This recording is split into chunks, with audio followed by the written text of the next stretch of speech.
කොළඹ. හැබැයි ඒ සල්ලි වල DNA එක තියෙන්නේ දකුණේ. අහලා තියෙනවද මේ දකුණෙන් බලල් පැටියෙක්වත් ඔය බෙන්තර පාලමෙන් එහාට ගේන්න එපා කියලා. ඒක මම මගේ සබ්ජෙක්ට් එකත් එක්ක ලස්සන දෙයක් කියන්නද? බෙන්තර පාලමෙන් එහා පැත්තට බලල් පැටියෙක්වත් ගේන්න එපා කිව්වට ඇත්තටම බල පැටවු නෙමෙයි මේ පැත්තට යන්නේ. සිංහ පැටවු. ලංකාවේ ව්‍යාපාර ගත්තොත් ඔය මහා පරිමාණ ව්‍යාපාරවලින් වැඩිපුර ප්‍රමාණයක් අයිති වෙන්නේ දකුණු මිනිස්සු. ලංකාවේ සල්ලි තියෙන්නේ කොළඹ.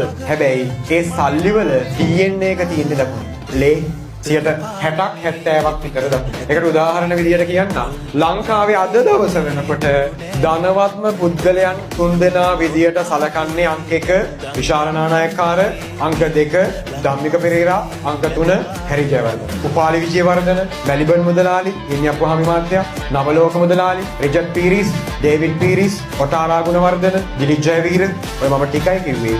ලංකාවේ ප්‍රධානතම පෙළේ ව්‍යාපාර හිමිකරුවෝ ගොඩක් අය කොහේ අයද? දකුණේ කොනක හරි ගෑවිච්ච නිසා. ඔයා නිකමට ගිහලා සෝෂල් මීඩියා බලන්න, උයන වීඩියෝස් බලන්න, කුකින් වීඩියෝස්, සෞදාංකයකට ඉන්නේ, වයිල් කුක් බුක් බලපිටියේ, ෆෙන්ගි කුක්ස්, උඩුගම, දිනු කිචන්ස්, අම්බලන්ගොඩ. දැන් නිකමට අහන්නේ වැඩිපුර ඉන්නේ දකුණේ උන්නේ වෙයිද? දකුණේ. විහිළු කරනු සානක බ්‍රෝ, ගාල්ලි, සිරිල් අයියා, ගාල්ලි. අයියාර මරු ඩබලක් කරන්නේ ඩබි. දිලිප් කියනවා මෙන්න මෙහෙම කතාවක්. ව්‍යාපාරික ලෝකේ ලංකාවේ ව්‍යාපාරවල